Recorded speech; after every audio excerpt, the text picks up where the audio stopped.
Last time on Square Roots, we meet Mio. Oh my god, it's so exciting to meet your heroes. And she totally gets us thrown in jail, but it's not her fault. And it's like classic Mio, right? So then we go back and we talk to Mio some more. And she's like, no, you can't have your visa until you go to this factory. And I'm like, a factory? Oh my god, Mio, that's so weird. And she's like, I know, right? But that's how it is.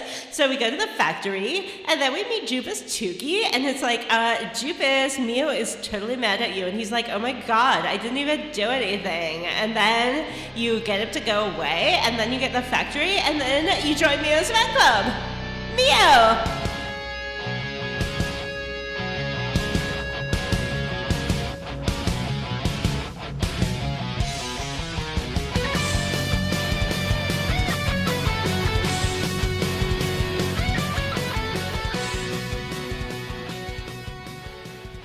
Hello, and welcome to Square Roots.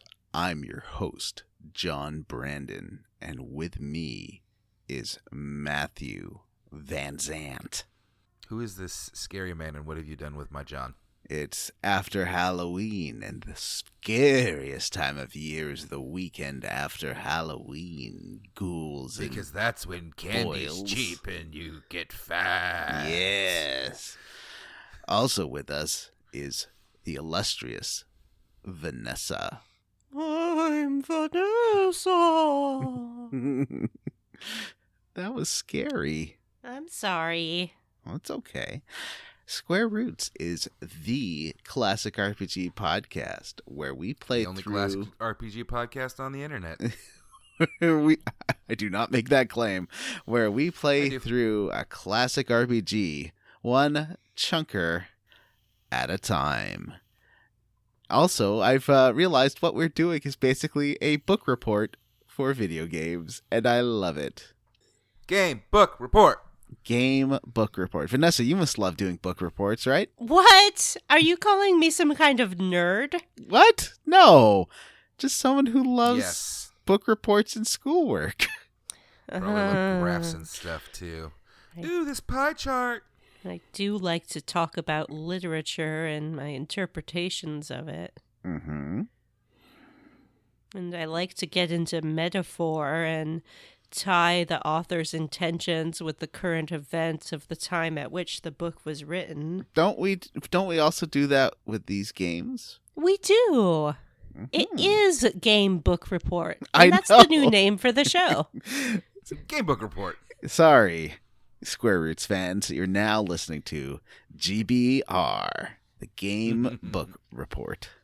Gerber. Gerber, Gerber, Gerber. Oh, God. So what game are we doing a book report on this week?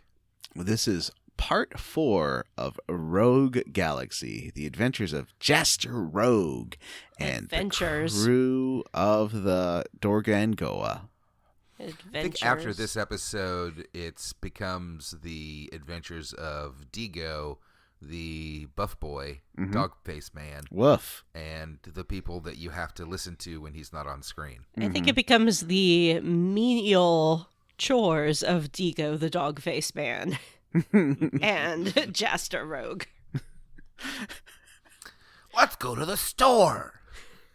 That's a plot point in this episode. Yeah.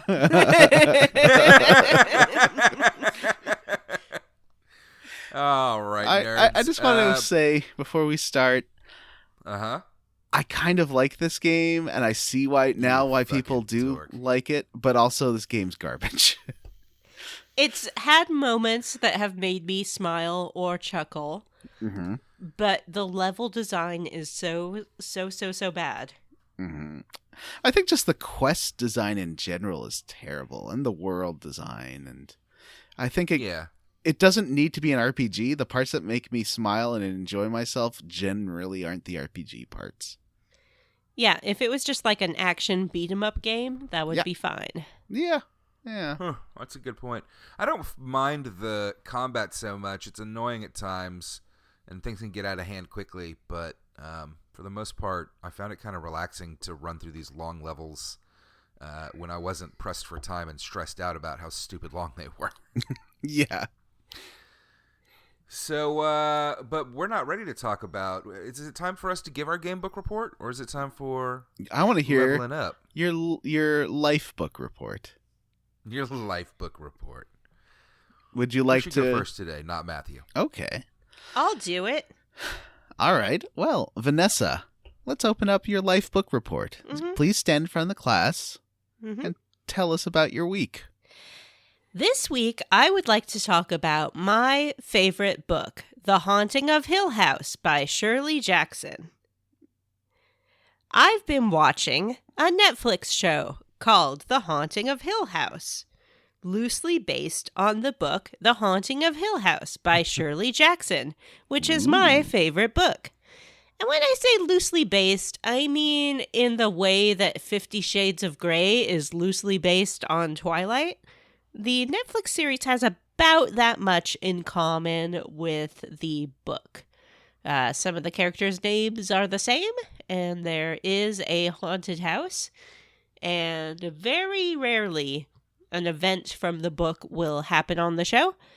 But that aside, totally 100% different fanfiction. For example, in the book, you follow 4 adults who are not related and don't know each other at all, who are brought together for a paranormal study. In the TV show, you follow a family, all of whom are related, and they're brought together because they're siblings. It follows their childhood into adulthood. The book takes place over just a few days in these adult lives. Totally 100% different. Nevertheless, I enjoyed it. If you like monologues, you'll like this show because it's all monologues all the time. Basically, every character gets a very long dramatic monologue. And if you are a young actor and you're looking for a monologue to try out this show and find a monologue. I call that the Netflix formula. That's exactly what it is. And this show is, in fact, available on Netflix. It's a good show, I've heard. I really want to watch it, but I haven't watched it yet. I saw a movie starring, I think, Catherine Zeta-Jones and Owen Wilson with a similar title. That was also based, quote-unquote, on the book. Again, not like the book at all. Had the same character names, had more of a closely related premise to the book. But the book is about the horror inside one's own mind. And in the book, you're never going to see a ghost. You're going to have a couple of unexplained things happen, but it's very unclear whether they are actually paranormal phenomena or whether the protagonist of the book is just losing her mind a little bit. And I like that a lot because it's a very psychological horror. And the house is a metaphor for the corridors of someone's own mind and whatnot. The movie was just about people dying and ghosts being like, right there, what's up? It's me, I'm a ghost. And Even at one point... Wasn't there a Vincent Price movie, too? No, that's different. Oh, okay. That's... I know what you're talking House about. on Haunted Hill. Yeah. That's what I'm thinking about. That's This totally is the different. Haunting of Hill House. Yes, sorry. and there Fucking was a assholes. black and white version of the movie, which is better and more closely related to the book. The book is real short. Strongly recommend you pick it up and give it a read if you're interested. It's great to read work by female authors. And if you're not interested, go fuck yourself. That's my book report. Vanessa did a legit book report. Great job. It's very interesting. John, how did you level up? Well, I'm still in my crunch mode at work, so that's been interesting. I think I logged 47 hours of overtime on my last paycheck. Yeah, John's gonna be rich. Yeah, it's just going on my credit card. So, but I'm gonna go buy a ticket to see my mom, which will be nice. And I haven't bought any video games because I promised I wouldn't buy any more video games for the rest of the year. Because I am a good boy. And I have been playing Until Dawn, which I will talk about in the next couple of days, I guess. Or no, we talked about this week. So you can go back on our Patreon and listen to my Until Dawn thoughts. And yeah, that would have come out on Halloween. Yeah. And I watched Jim Banks play a game called Alien Isolation. So it's really me Jim's too. level up. But that game looks neat. I think I'd be too scared to play it, but it looks gorgeous. The lighting is super good. It looks really fun, but I also think it's a game I probably would get too scared to play. Can I just say, R.E. Jim Banks, we've all had moments in video games where there's sort of an obvious way forward in the level, but we are stuck in our own thoughts or keep kind of trying the same thing over and over again and can't quite make progress. Mm-hmm. It's one thing to experience that yourself. It's another thing to watch your friend crawl through the same Jeffries tube 18 times while he shouts, "How do I get out? How do I get out? How do I get out?" And literally run in a circle. And I think the thing that I enjoyed about Jim is that rather than stopping to look around a room and see if he missed anything, he just kept running. He was like, I am in this small corridor that loops in a circle, and if I just keep going, eventually something's going to happen. Mm-hmm. And something did happen. I told him what to do, and he did it. And I didn't even know. I was just like, dude, obviously you need to do this. He never answered our question on whether or not he needed to kill all those humans, because I feel like he didn't need to kill all those humans, and it seems weird for a game starring Ripley's daughter to be about her murdering like 50 people. With a hammer. Uh-huh. What? Yeah. Yeah, the plot of the game seems to be that Ripley's daughter busts onto someone else's spaceship and she starts murdering them with a hammer. Yeah. That seems weird. And then That's weird. a friendly Scottish robot helps her to get weapons and stuff, but then he gets killed by a xenomorph. And so yeah, I want to play some other games. That game Red Dead Redemption looks really good, except that Rockstar in their writing bugs me a lot. Like, and it's a super personal thing. Like, I definitely don't think there's anything wrong with anyone playing it. It's just like GTA 5 bummed me out so much. Just making fun of women and just being like, we hate everybody. We're the smart ones stealing money from the left and the right because we're incredible vampire libertarians. Yeah, that is over. That is time to be put aside and put into a little box and confined to the annals of history. I think a lot of people latch on to that feeling of how much smarter they are than everyone else, and stuff like South Park and Red Dead Redemption, or Rockstar games in general, really latch on to that. You're so smart for disliking everybody and not and being a nihilist thing. I mean, it's a great feeling. Everyone wants to feel superior in one way or another. But I would suggest that in order to achieve that, you work on improving yourself rather than tearing down other people. But Red Dead Redemption looks gorgeous, and I love the American Southwest. Like, it's my favorite part of the world I've been to, maybe. It's amazing. I'd love to live there if it weren't for everything right now. Anyway, Matthew, how did you level up? Well, I watched a television program on a streaming service that you may have heard of. It's called Netflix. And the television program was called Daredevil Season 3. Now, that is a show that is not about the devil, but it is about a Marvel superhero named Daredevil. John and Vanessa, have you watched any of this program? I watched the first season, and I liked it when the stunt double was just in like sweatpants and a tank top, and it was very tight. And then I liked the show less when he put on a concealing Daredevil outfit. I watched the first season, and I thought it was good. And then I got to the second season, and there's like an episode about Punisher killing Irish people, and I was like, I don't like this show. I don't like that. I'm bored. Well, Jonathan, for you, I might suggest just skipping season 2 and jumping straight to season 3. What about the Defenders, Luke Cage and Iron Fist? Boy, that's terrible. I like Here's Luke Cage the thing. season 1.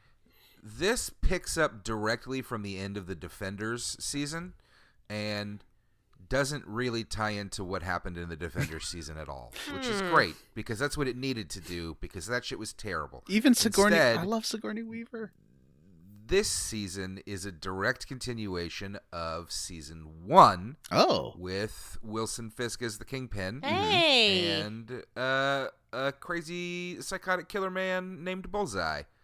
And, yeah, all you really need to know is, and I'll spoiler alert you here, all you really need to know is, at the end of the Defenders season, Matt Murdock was underneath a building when it collapsed. Oh. Everybody thought he was dead. Oh. So it starts off with him recovering, and then it just kind of goes from there into its own thing, which I really liked because I didn't want any of that Defender shit. That season was bad. I'm not shocked that they're canceling all of these Netflix shows. Yeah, I loved Jessica Jones season 1, but I just could never get into the other shows, and I didn't even start Jessica Jones season 2. I don't know. It's not as good. Wasn't for me. Yeah. I thought at first I was gonna say, is Bullseye still played by Colin Firth? But then I realized it was the wrong Colin F. But then I was thinking that would be an amazing interpretation That would be an of amazing Bullseye. interpretation. They did a pretty good Bullseye in this. You'd have to watch it for yourself. It's what Vanessa was saying. It's a monologue, a series of monologues. It's like every scene starts off with somebody telling a story about their past that's very meaningful in this situation. In general, I like to see monologues. It's my favorite part of professional wrestling. But I did find with Hill House and some other Netflix shows that the actors sort of do their monologues all at a 10 instead of looking for quiet moments and then building up the emotion, which I think is a superior way to perform. And that's my acting tip. I am not an actor. Write that down in your Vanessa Book of Information. I've been watching something amazing too, and I totally forgot to talk about it. They have Drunk History on Crave TV in Canada, so I've been watching that, and it combines history and really funny comedians, which is like ideal for me. Like I've learned about Mary Pleasant, who sounds this super crazy story about this woman who was a freed slave, but was light-skinned and passed as white, and how she accrued millions of dollars to help free other slaves. That's amazing. The show also has the thing I really don't like: drunk straight men yelling. Yeah. Like a lot of that, and Derek Waters puts himself in the shot too much. I find I think that if someone were to be sexually attracted to Derek Waters, it wouldn't be the strangest thing. Probably that would be fine. Yeah, and that's totally fine. That person might enjoy how he puts himself in the shots with his schlebby, drunken self. Is he? He's not drunk when he's doing those usually. Oh, he is. What? Yeah, he drank too. Oh, okay. There have been episodes where he throws up. And I heard on a podcast someone talking about how you sort of tell the story twice to get good coverage and whatnot. And this guy said that Derek got so drunk listening to the first story, he just went and took a nap on the guy's bed. Well, he told the story the second time to the producer. And then the guy went and also took a nap on his bed with Derek. And it was adorable. Aw, that's nice. That's funny. All right. Sorry, Matthew. Do you have any last words? Sometimes it's good to have a celebrity who appears achievable, let's say. And I don't mean that as a slam. Just a general observation. So yeah, this third season of Daredevil was really good. It was, I think, got the show kind of back on track, away from, back to its roots from its first season. It had some amazing action scenes. They did another, they do those big tracking shot scenes in every season, and they did another one of those in this one, and it was like 15 minutes long or something. It was crazy. Talk about the costuming. So Daredevil in this season does not wear his Daredevil costume. He wears the black clothes with the black mask from the first season. Ooh. And I both find it frustrating and good. I think that black costume actually looks pretty good. I buy it for the character. I buy it in that world where, you've got Jessica Jones and Luke Cage and Danny Randall walking around in plain clothes being super powered. It's a bit weird to have the one guy in costume. Well, I like that. I thought that the design of the costume was really cool. And I really don't like that costume. I just don't like it. It's like armor. Why is he doesn't need to wear armor? I don't know. I don't like his costume. The bad guy wears it for a minute, a couple of times. That was in the previews, so that's not a big spoiler. And I don't know. I feel like the Netflix Marvel shows take too much of the comic book-ness away when they make them. They're too down to earth, and it doesn't. It's supposed to be the same world with Iron Man, but for some reason Netflix just won't go all in. Even though I feel like Marvel's proven again and again that the way they're successful is by going all in on the comic book aspects of it. It's kind of inherently silly. It doesn't have to be tongue-in-cheek or cheesy or corny or whatever, but I don't know.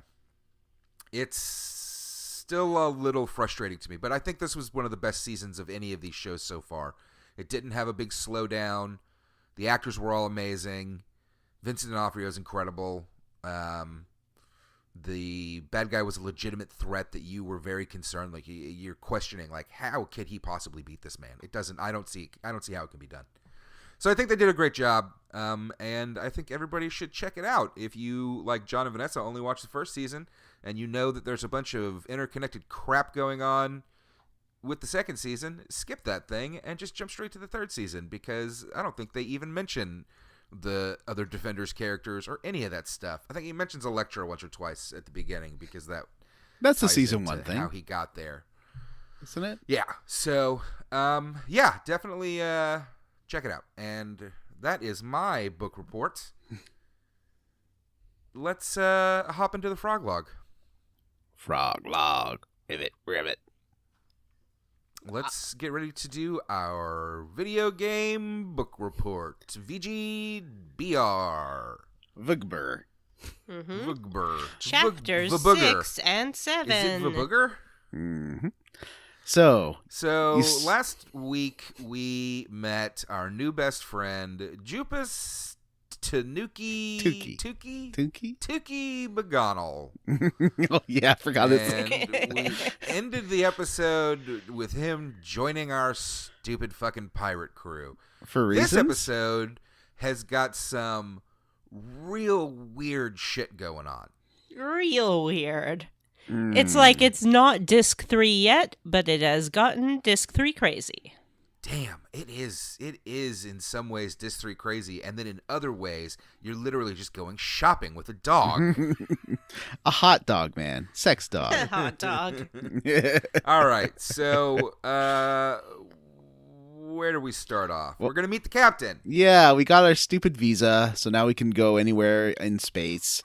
So we go back to the ship, and everyone's like, you're going to finally meet the captain. And then Matthew's like, Where's can no find captain? Where captain? I want meet captain. Mm-hmm. God, it was so annoying.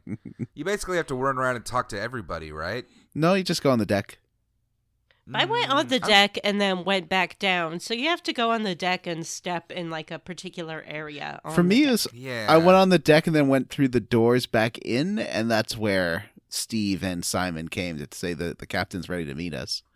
Maybe it's timed. Oh, maybe. Well, anyway, we get to meet the captain, and drumroll, please. The captain. Let's do a quick little game, actually. Okay. What did you think the captain was gonna be? What was the captain in your mind? I'll be honest. For me, I thought it was gonna be just a bigger version of Mancha. I thought it was gonna be a big old cat. That would be great. I thought it was gonna be like LeChuck from, which I guess I'm close. LeChuck from the series of games called Monkey Island. Mm-hmm. Like a big Captain Bear guy. I was thinking that he wouldn't be disabled. What about you, Vanessa? I guess I had thought that we would never meet the captain. I sort of thought that the captain maybe was secretly the girl. Ooh. Well, instead, the captain, drumroll please, is a giant hogman. Oh, So hey, he's some sort of alien pig race. No, he's just a fat human who's in a wheelchair. No, he's some sort of alien pig monster with crazy mustaches that come out of his nose. Is he in a wheelchair? Well, he's in like a mobility aid, sure. Mm-hmm. Is he? Yeah. Mm-hmm. He's not a pig. He's a human. Are we sure that he's disabled? I did not get that Julio impression. I just thought says he you was see too him. fat to get up. Julio says you do see him walk around later. Because I was like, oh wow, this is the first game I've played with like a good guy who's a super obese and disabled. Yeah. And is a good guy and not like, I'm going to eat your children. Yeah. Yeah, he rolls in, literally, because he is on a rolling platform. Mm-hmm. He has sort of a pockmarked nose. It is not a picky nose. Mm-hmm. And Is it pockmarked? I thought it was pimpled. It's like boils. yeah. Yeah. He has Boiled. a lot of facial hair. He has a large ham hock that he is eating or just kind of waving around. Yep. He's He's wearing a halter top and wearing a short jean halter shorts. top and short jean shorts and nothing over his belly. Nope. And his belly is substantial. Mm-hmm. And he has what appears to be a merkin that he has glued onto his chest. I think that's chest hair.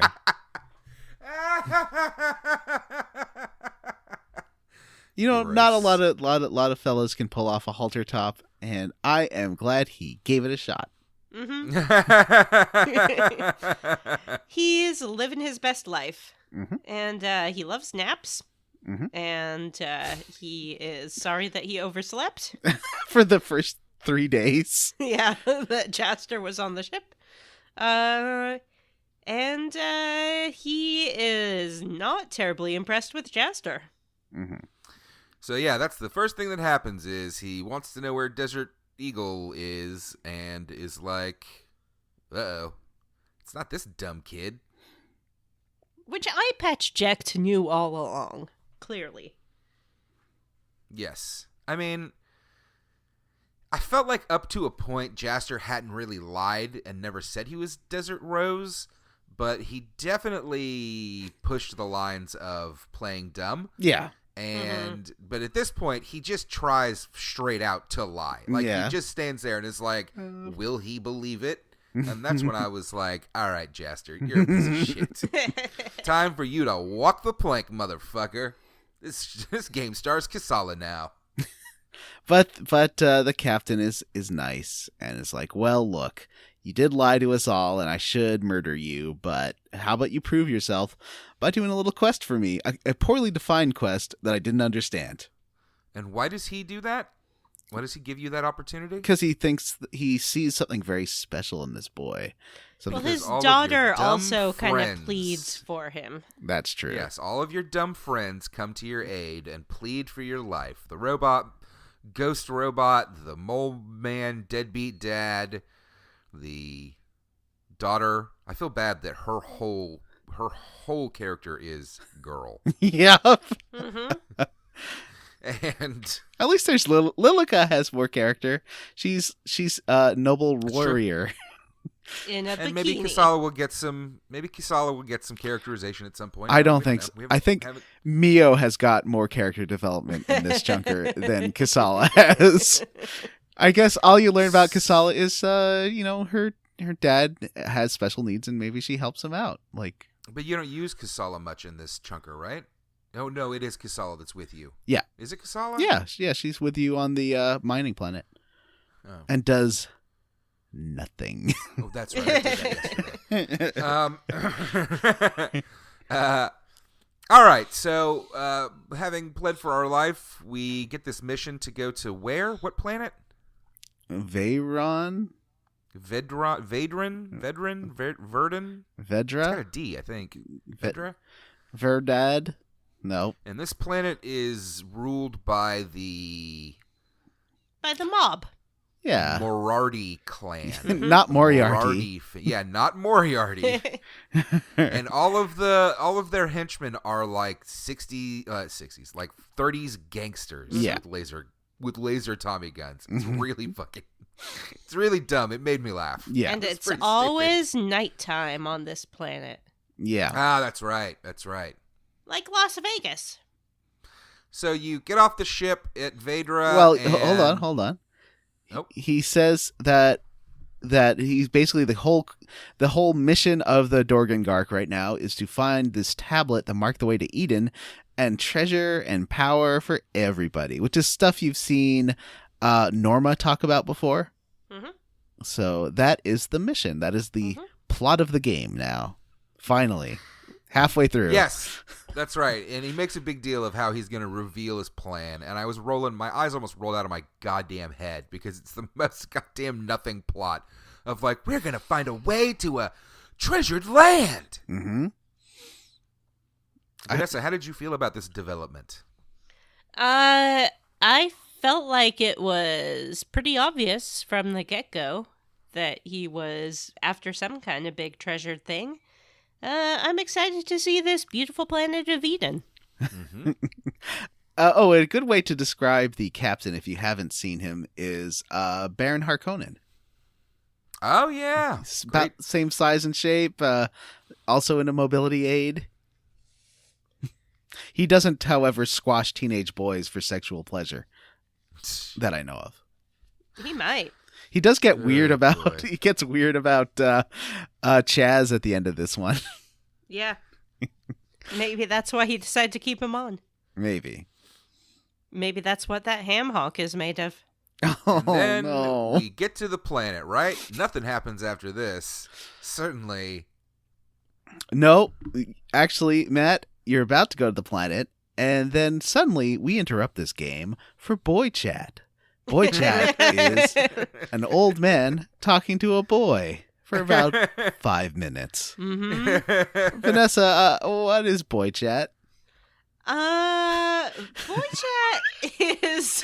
How does it start? What is the opening visual? The opening visual is Steve the robot. Uh-huh. And he puts on... Honestly, the opening visual is a black screen that says... Meanwhile. And you cut to Steve the robot. Uh-huh. Steve the robot puts on a hat. No, it's headphones. He puts on some Beats. Yeah, they're Beats by Dre. Yeah. Can I ask, does your Steve the robot have giant razor-sharp pink fingers? Well, they're red. What a weird fucking thing. He's got whatever weapon you have equipped on him. So I've got like these. I know. Red fists. So Steve's hands are his weapons. Mm-hmm. So whatever dome, and of course it's got every version of sharp claw hands you can imagine. Mm-hmm. Mine right now are hot pink. Yeah.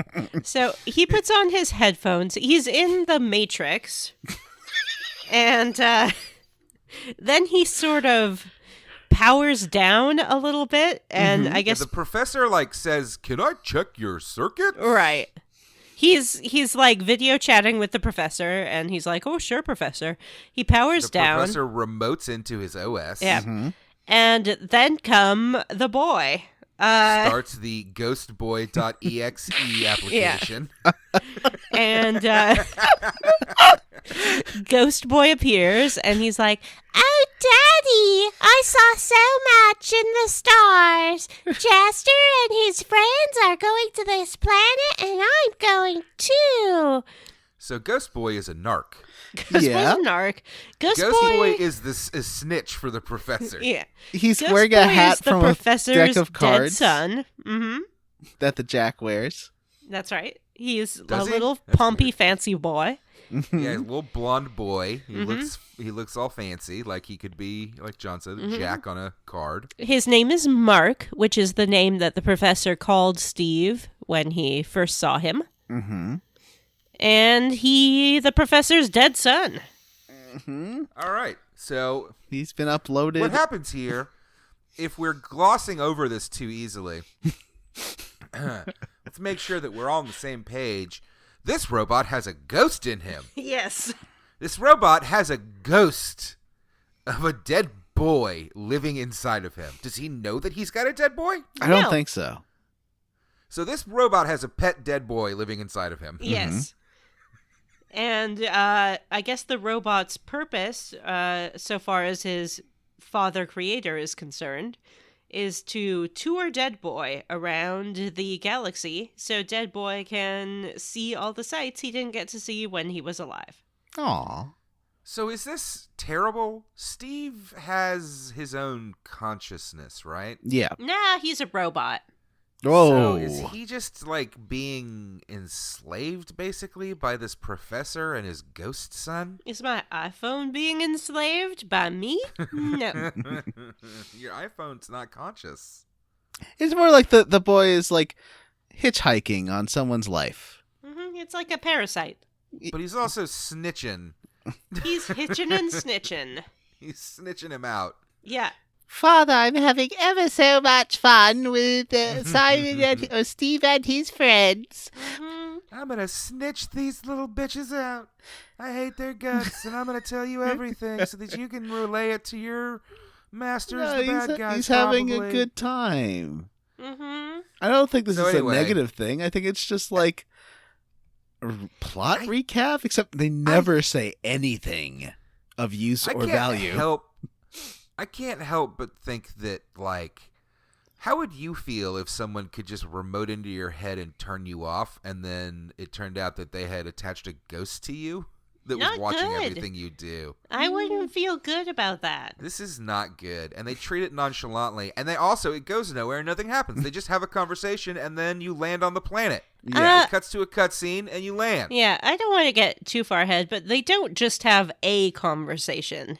No. Oh, yeah, this is going to happen about 15 times. Every time you are ready to save the goddamn game and turn it off, this is going to happen. Yeah. Yes, because it's triggered by stepping on a save point. Which is the best. You step on it and you're like, okay, time to save. And then it's like, meanwhile. Story time. Yeah, and each scene is, 2 to 3 minutes long of, oh, Daddy, we saw this and that. And Yeah, he's recapping the plot, and that's it. And it already does that when you turn the game on. Like, how many fucking recaps do you think I need?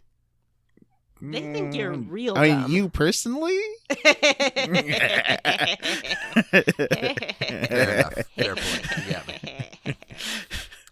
me. So we get to the planet, Yeah, can we get to this fucking planet? We've been recording and for an hour. everywhere you go, you gotta take a train, except for the one time where there's a train you can't take. That just kind of knocks you around a little bit. That didn't happen to me. Oh, do you never get pushed around by the train? That has to be during, like, fights. Yeah, there So is a basically, train it's like that kind of rolls through town. It's like some dirty old city, but of course it's just like, in actuality, it is just long, long stretches of absolutely nothing but houses on either side of you. Yeah. As you walk down corridors and fight enemies And until you get to... huge train stations that are big for no reason. Like, there's not even treasure on the Yes. other side. I was like, I'm going to walk to the 3 minutes to the other side of this train station to see what's going on. Nothing. This actually, I don't know if you ever played the Knights of the Old Republic online game, Star Wars The Old Republic, but have it not. had identical level design to this, like huge zones with nothing in them. Oh, that's the worst. I- MMO people, I why? don't know. And like not even we can make a fights. huge world. That's Yep. not good. It's not good if it's just big for no reason. Yeah. Yeah. So you finally get to this first town. You take a train to Mina, the mine-in town. Mm-hmm.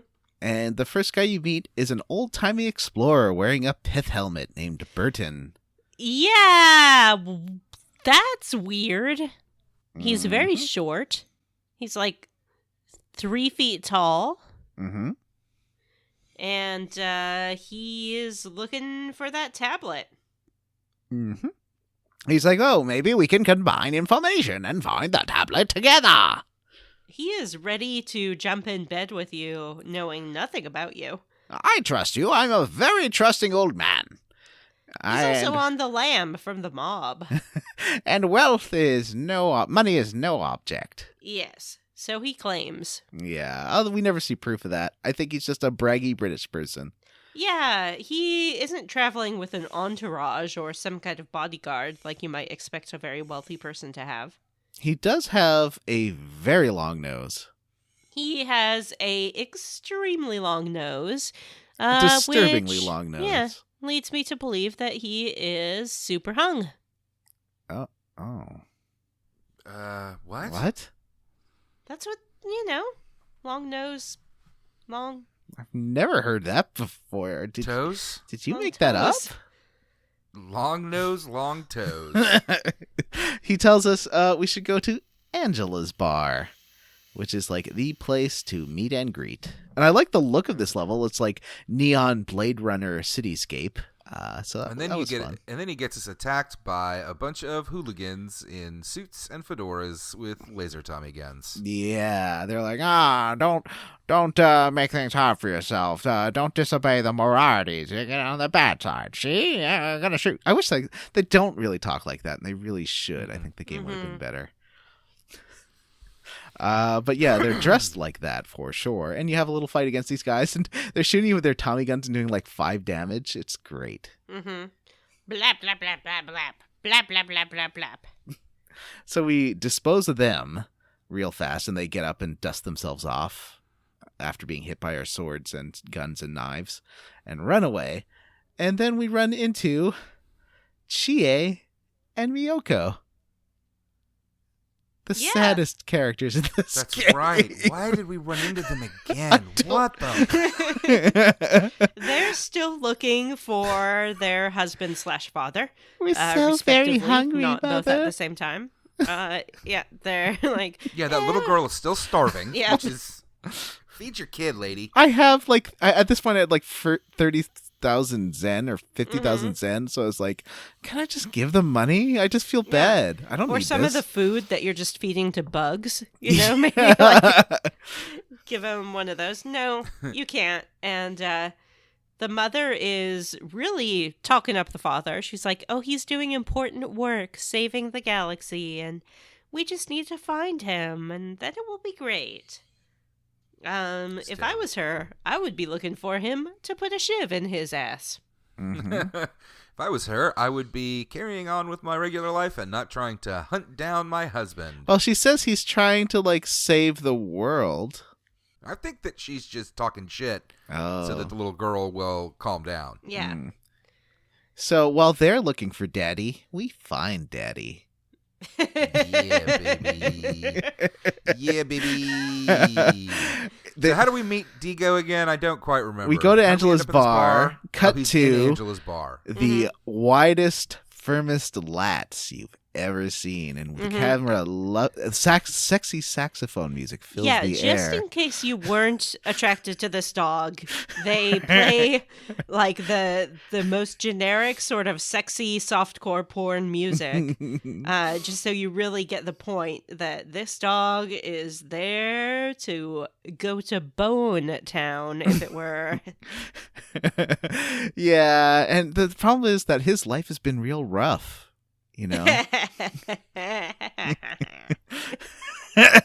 He's there with Zelda, his girlfriend. Yeah. Why are there elves now? No, she's not his girlfriend. She's the bartender, and he just hangs around like a creep. No, But they used to be in the military service together. I think they're a couple, aren't they? I think they used to be, because she references how she was like the fool who fell in love with him, and he was like, well, that's not my fault. I didn't ask to be adopted. I don't think that's what happened. No. I think she admits to being in love with him, but I don't think she ever explicitly states that they were together. Well, she breaks up with him, though. I mean, she doesn't break up with him. She tries to.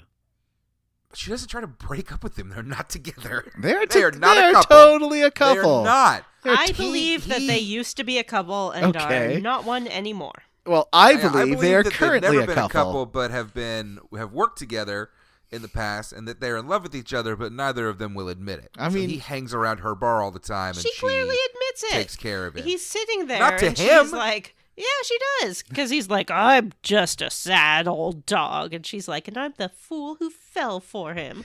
So when we say he's a dog, he's like 6'5", 300 pounds With a of basset muscle hound face. with a basset hound face with a little doggy tongue that hangs out.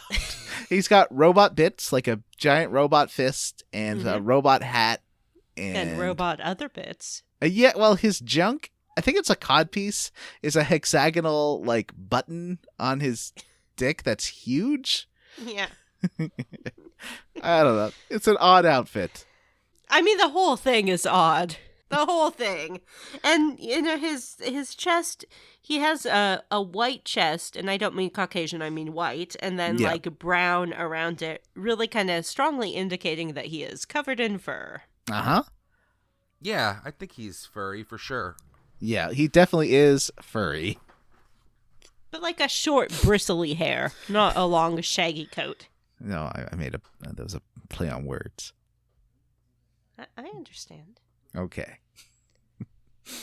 And Angela seems very into it. And when I call her Zelda, she is Zelda. Like, oh, 100%.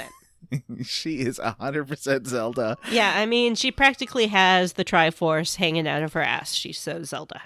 So this is kind of like a Casablanca situation. He's drinking his life away with all his the money he earned at the mines. Because do we get the flashback now or after the fire? After the fire. Okay, but he's got some history, and Gale walks in with his mafia cronies, and they run this town. You see, and are they after? They're after Burton when they come in? Yeah, Gale is also Zelda. Well, Gale's... Yeah, why are there suddenly elves in this game? He's also, but he's like Zelda meets Sephiroth, or yeah, let's say Zelda Gale meets is Sephiroth. a real Drizzt Do'Urden. Okay, but he also refers to himself as a human later. Yeah, I don't know, man. But he has furry, long ears. Yeah. Like a Zelda. And gray skin, purplish skin. Bluish? Well, it's like, yeah, it's like grayish skin and blue hair. And he's tall and the sort of anime pretty bad boy that people fall in love with. He's certainly no Deego. No. He's not the one that I've seen lots of porn for. Oh, boy. I'm going to look that up, though. Just go on DeviantArt and search Deego. You'll find something. So now we have to go shopping, right? We do, because to get to basically we enlist Deego's help. Well, actually, it's more Burton that does. Yeah, Burton enlists Deego because Burton's got money and Deego wants some. Yeah, so he can keep drinking himself to death and working out, which seems to be the two things that he does. And so we need a mine ID to get into the mine. He's like, well, I know a store out in the east side of town where you can totally get a mining ID. And so you head out that way. This irritated me because there are 3 of them, but they only buy 1 ID card. That's a good point.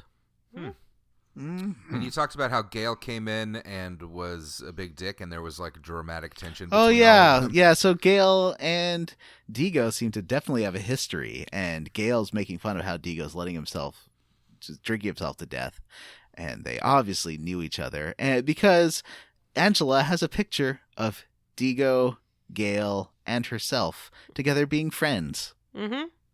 Back in the military. Back in their military days. So, hey, we have grown-up protagonists. I'm sure she's, like, at least 20. Yeah. That's a good point. These are adults, at least. Yeah. That's something. She owns her own bar. Yeah, the only non-adults in the game seem to be Kasala, and as main characters are Kasala and Chaz. Everyone else That's true. So Steve Gale is pretty young.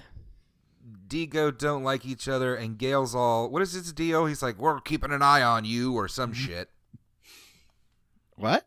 Oh, Gale. Well, Gale's trying, I think he's harassing Burton, and then Angela's like, yeah, you don't mess with anyone in my bar. And he leaves. He respects her authority over her own establishment. Sword. I'd say he doesn't because when you go to the store to buy an item in this weird little, I guess like underground black market store. Then you go back and This city. Can I just say that this city, the level design is the exact same as the prison and the fucking Starship Factory. It's just a series of tubes. and there's a train Just that runs walk through along it them. that can knock you around. That doesn't hurt And you. it gets confusing, and there's lots of tubes that go off to nowhere for no reason. Yes. And the levels are way too big for that to be a thing. Mm-hmm.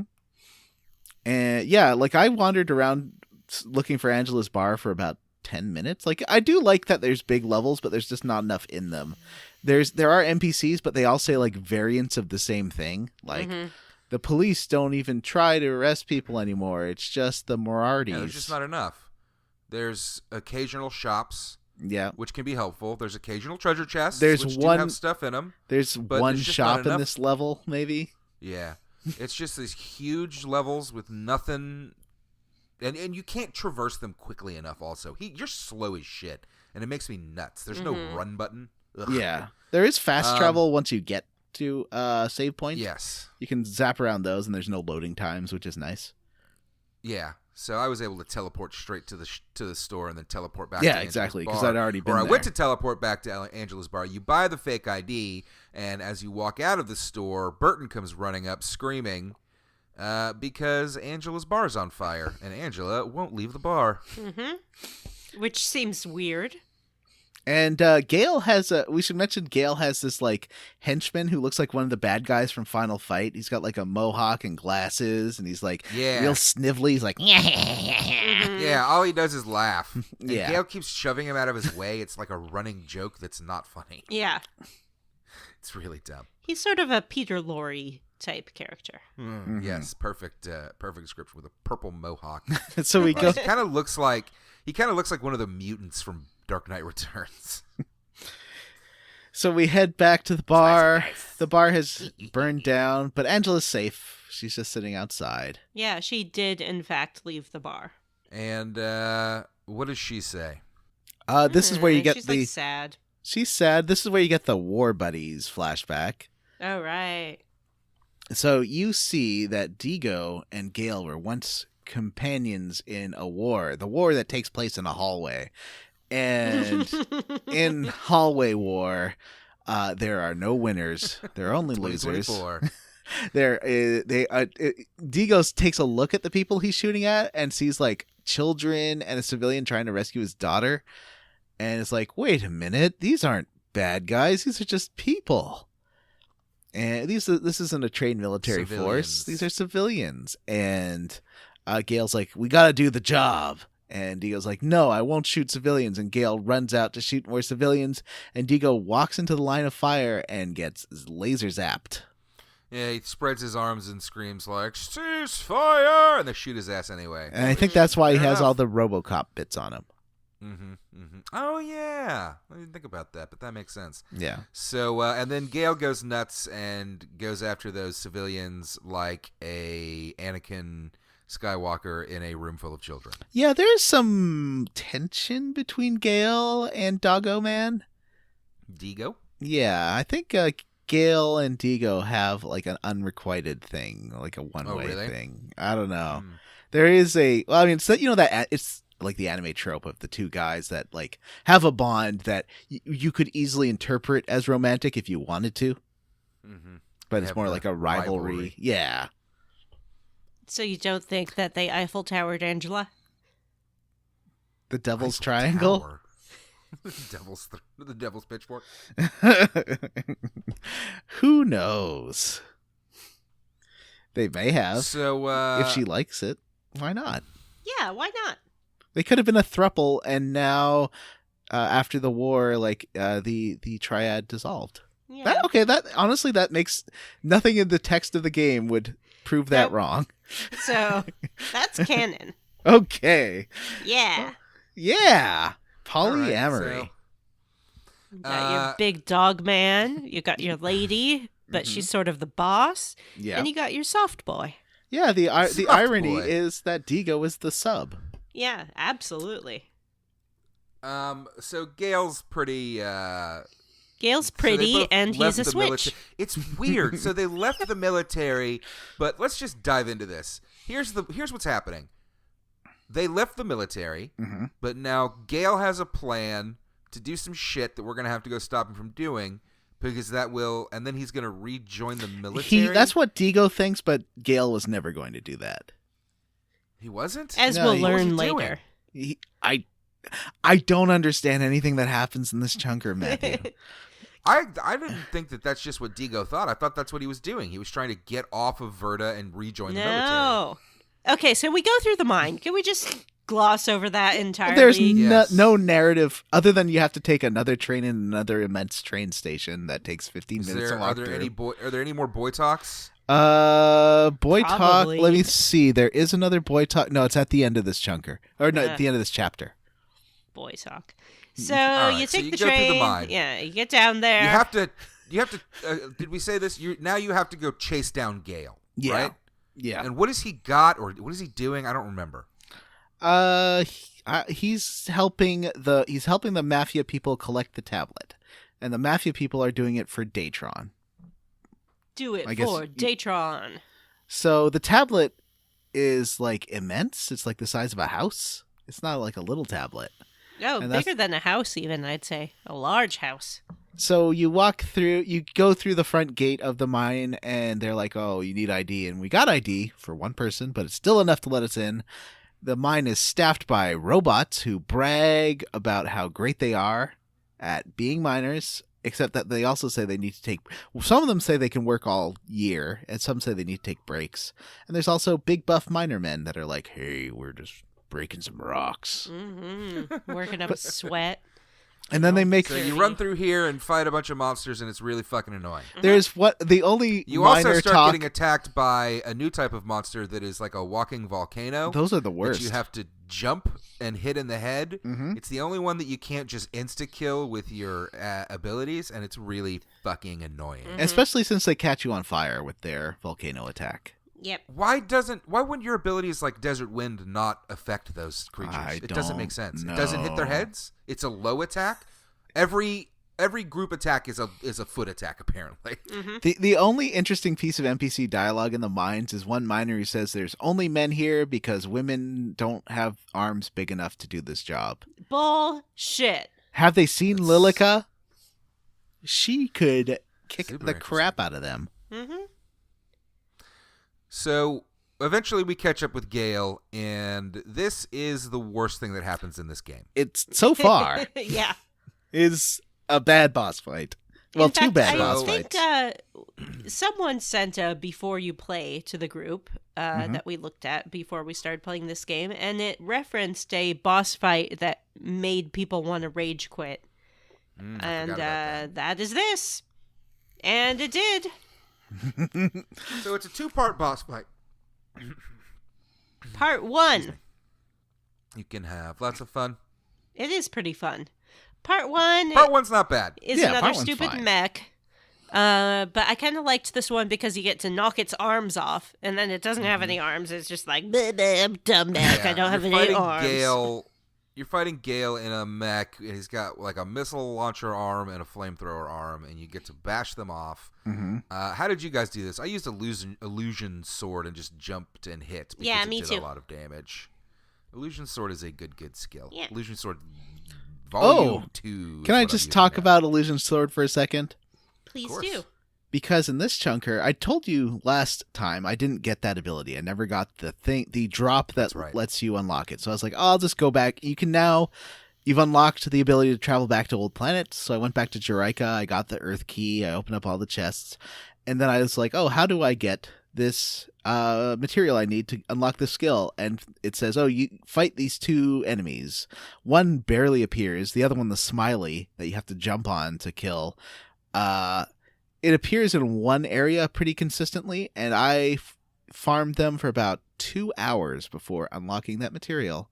Really? Yeah. Wow. I don't like random number generator based things like that. That really screwed you because Vanessa and I clearly just picked it up. I didn't even Yep. realize it was a thing. Mm-mm. Yep. So because I looked online, like other people had the same problem. Randomly, it'll show up. It's a rare drop, and sometimes it doesn't. Anyway, so I got it. I had never used it because it doesn't seem that great. But you say it's good, so I'll try to use it more. Yeah. It's good for bosses and big stuff. It does a lot of damage, and with bosses, you can be halfway across the room and still attacking them because it's like a laser sword. Oh, really?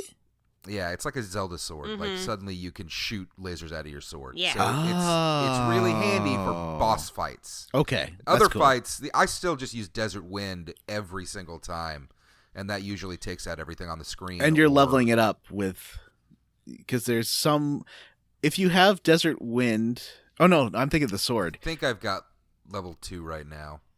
I'm thinking you level up your abilities as well. The sword, like if you feed, the sword you got, the Desert Rose. If you feed a level 11 thing to it, it levels up, and then if you feed like a level 18, it levels up, and then there's, I think, level 30.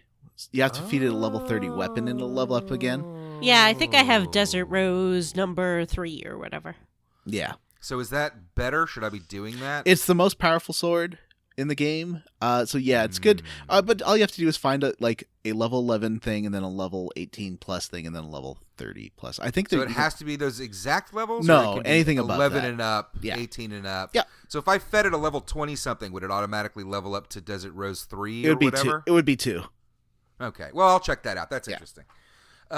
So what were we talking about?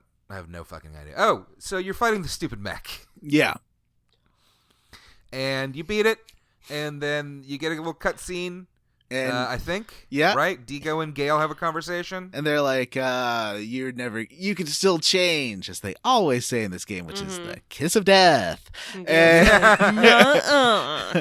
and so they're going to fight one-on-one. And then you get killed the first 5 seconds of the fight because he has, if you don't block, his gunshots kill you. Yeah. Well, they do like 70 damage, and he has like a attack that shoots 6 of them, and 6 times 7 is about Deego's health, which for me was 400 Yeah, so basically something. he can kill your ass in a split second, and you have to, we learned, by Googling, I assume all of us, you have to, well, Vanessa told me. Yeah, she just told block, me. You just block the whole fucking fight, and every minute or so, you can take one swing at him. Basically, the fight takes about a half hour. It's a nightmare. Like, for me, there's one attack where he shoots 6 bullets in a row, and he pauses for 2 seconds after that. You can take one swing, and then when he's like saying, just let me end your pathetic life, and then he's about 5 seconds of reloading his guns. Yeah, you can get a combo off on him. Yeah, so there's a couple of times where you can attack. You can usually get 1 or 2 hits in after he does the 6 shots, and then about 4 or 5 hits in when he's reloading. And I was able to squeeze in some shots. You have a gun. Yeah. You have a Gatling gun. So when sometimes he'll jump into the air and shoot, and if you block that shot, it'll give you enough time to get off a few rounds. Mm-hmm. And he also, you should use Top Dog because that doubles your axe damage. Top Dog. Yes, and it also it also extends the reach of the axe. Mm-hmm. Right. And if you have Wonder Howl, you can use that as well. Oh my God. That's really helpful. I have not gotten that yet, which is very frustrating. Did anybody find Captain's socks on this level? Yeah. I found both of them, I think. There is an attack I unlocked with. I have no idea what you're talking about. This is Kisala's character development. Yeah. Let's say there's an attack I unlocked where Kisala, it looks like she's wiping her butt with it. Mm-hmm. She takes the sock. She's just smiling, and she's like her hands behind her butt. Mm-hmm. And then she pulls out the dirty, dirty Captain sock and throws it across the room, and it does what? Poison, hard poison damage to everybody. But she's so happy to be wiping her butt with that. I assume that's what she's doing. And the sock itself is gray and gross and brown and gray. Yeah. It is. What? She's so thrilled by it too. Just her face at the beginning of that attack. This fucking game. So anyway, I got through this. It took me 5 tries. It took me most of Saturday. It was very frustrating, and I kind of don't want to ever talk about it again. I did it. It took me once. Vanessa told me how to do it because I was like, Vanessa, how beat boss? Because you have to do both boss fights again. Mm-hmm. There's no. Yes, that's the thing. So when you inevitably die, you have to redo the first boss fight. And the first boss fight took me 10 minutes the first time. Mm-hmm. Yeah, it's not hard. With Illusion Sword, it only took a few minutes, but it's still frustrating to have to do it again and again. Someone had requested that we talk about the levels that we are at particular points in the game. I think I started this chunker at level 29 for Jaster, and then Me too. Dog Boy was 28. Yeah. Yeah, and Kasala was maybe 30 for me. Mm. And she was about 29. And I leveled everybody up. By the end of the mines, by the end of this chunker, I was 38, 39. Mm-hmm. The mines was like 36, 37 for Jaster, and then a couple of levels below for everyone else. Mm-hmm. So you finally beat Gale, and then you get, what do you think, an hour worth of cutscenes? Oh, well, you get a song that's like, Must Have Been Love by Roxette. It is. I was out yesterday for I played most of this in the morning. I got stuck on Gale. Yeah. I was out yesterday for most of the day with some friends watching some football games and having some drinks and whatnot. Mm-hmm. And I got home and decided it was time to finish this boss up. I'm glad I did it last night because I then sat up for, I think, an extra hour and a half watching cutscenes.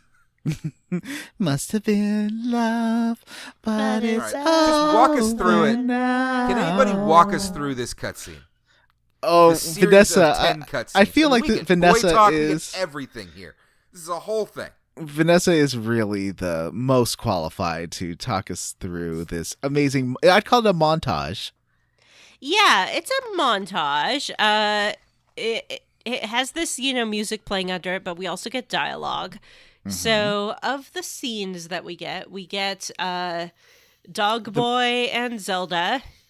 Well, first you get the Morardis showing up with a Datron ship, and they steal the tablet. Oh, right. They take the tablet, and then Gale is like, you told me that you were going to end the war with this tablet, but that isn't true, is it? Mm-hmm. And then he's like, what a fool I've been. Well, they also try to shoot him with a laser. Yeah. So I think that kind of seals the deal of what a fool he's been. Yeah, this is the worst assassination attempt ever. Like, one plane fires a laser that he jumps out of the way of, and then that's it. They're just like, all right, well. Yeah. Gale, at this point, seems like a Metal Gear character. I'll be right back. He's got the gun skills of a Revolver Ocelot. Mm-hmm. He is a complex and interesting character. I like him. And by the end of this montage, he'll be dead. Spoilers. Yes. So we get that. Then we get Doggo and Zelda. Mm-hmm. And Zelda has decided to leave town. Her bar has burnt down, and she's sick of it. Mm-hmm. And then I guess Jaster talks to Doggo and Kasala. It's like the one thing Kasala does this episode. And she's like, go after her. If we hurry to the station, we can catch her. And we run to the station. Well, she says like, oh, the reason she's going is because she's not helping you. She's just enabling your bad self-destruction. Oh, right, yeah. She loves you, so she feels like she has to leave. Yeah, she has to stop filling his glass and enabling his alcoholism. Which is actually that's not a bad piece of writing. No. Like that's I'm in for this. Mm-hmm. Except for then it gets really confusing. Yeah. Then they run to the station. She's not leaning out a window as I thought she would be. No, but she's like standing on the train, but the doors are open. Mm-hmm. And he's like, I love you. I'm a good doggy. Who's a good boy? It's me. And then we hear the doors shut and see the train pull away. It sounds like a cell phone. Mm-hmm. And, but then, okay, so the train pulls away, but then she's there? Is that what happened? Yeah, then she's there. So, what? Okay, what? Well, she stepped off the train. You didn't see her do that. No, that was the trick. It's What? like, it shows us the back of the train, the other side of the train, and then the train, like, we hear the doors shut, and we're like, oh my god, she's going, no. But then she steps off the train. And then we cut immediately to them, like, sitting next to each other. And she's like, I don't understand. You just asked me not to leave, and now you say you're leaving the planet? And he's like, yeah, I gotta go on this pirate ship now. Bye. Why did he ask her? Well, yeah, he's saying, like, he needs to become the man that deserves her love. Yeah. He's thinking of himself as a real Odysseus, and he wants to go on the hero's journey, and he wants Penelope to be there waiting for him. And screw her and her ambitions to get off this planet. She can just sit there and wait for him like a woman is supposed to do. She doesn't even have a fucking job now. Her house burned. Her bar burned down. And he's going to, like, have her stay on this planet where the mafia already burned down her bar. It's like... He should have just let her go and then caught up with her later. Like, send her an email or on Facebook. Be like, hey, I think I've got my shit together now. Like, maybe let's have dinner. I feel like they wanted to go for the romantic gesture here to kind of show us, like, look, they're in love and they're going to, but they just didn't know how to handle it. So instead you end up with Angela waiting at home. It would have been for a sense for him to be like, show up to be like, hey, get on that train, go. I'll come find you once I'm done with this, But I do like that they do address her real confusion about this. Why did you make me get off the train then?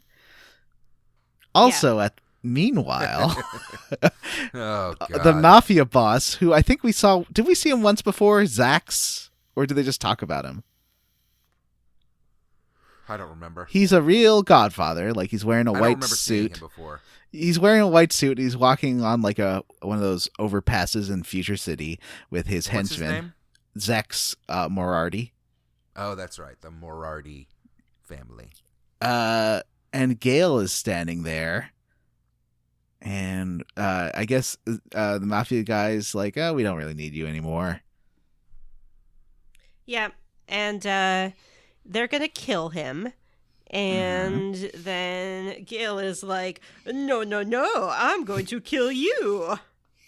I'm a Metal Gear. Yeah. And he does, basically. He dodges all their bullets. He dodges all the bullets.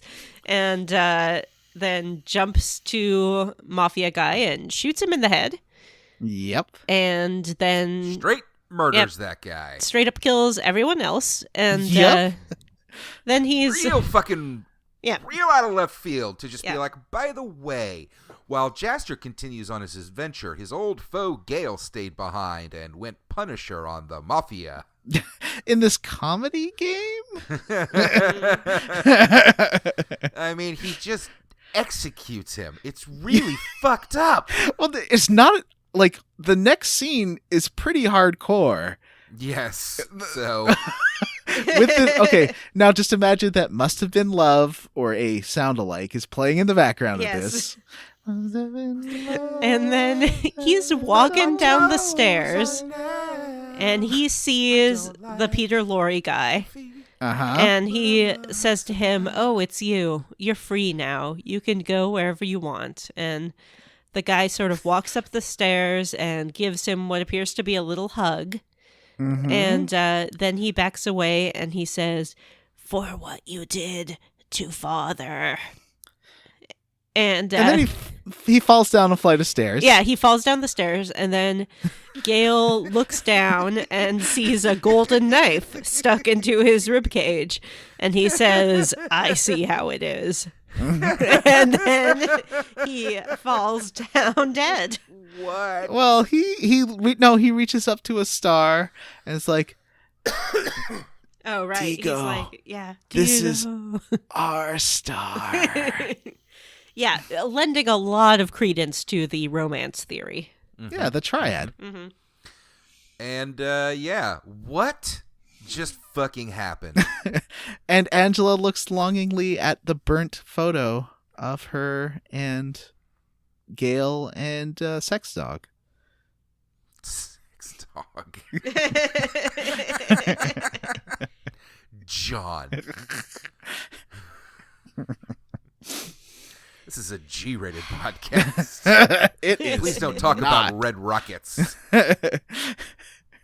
Oh my god, we've been recording for an hour and we still have another chapter to go. Yeah, but this chapter is real short. Yeah, the next chapter that's is true, quite so short. let's do it. So all of that shit happens, and really what it comes down to is we're going after the tablet, and we have a dog man now. Yeah. And he's going to ditch drinking. Yep. Although he does hang out at the bar. I don't think he really says he's going to ditch drinking. He's just going to become a better man.